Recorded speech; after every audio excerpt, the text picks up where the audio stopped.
nous reprenons la route, nous laisserons la ville de Tuléar et allons directement dans le secteur d'Augustin.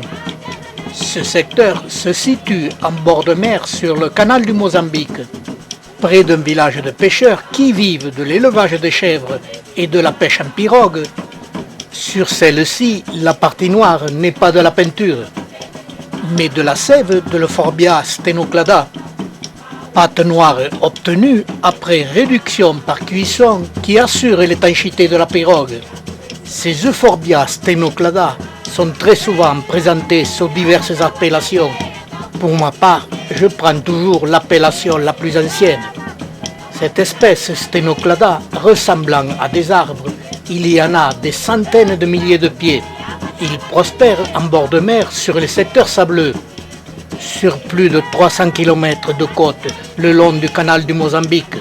Cette espèce est très variable. C'est là une des raisons pour laquelle elle porte diverses appellations, comme la plupart des euphorbes de Madagascar. Cette espèce de forbe, aux rameaux se terminant par des protubérances pointues, verdâtres, tant qu'ils ne sont pas en mesure de fleurir. Pourtant, ce sont déjà de beaux arbres. Cette plante fleurit quand elle est très vieille.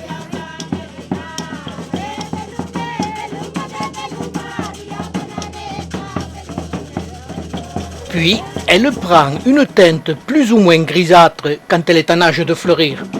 Et comme pour les autres euphorbes, nous en trouverons de différentes couleurs, du rouge, grenat, jusqu'au jaune. Pour toutes ces différences sur les tiges et la couleur des fleurs, je préfère parler d'espèces variables plutôt que de variétés. Sur le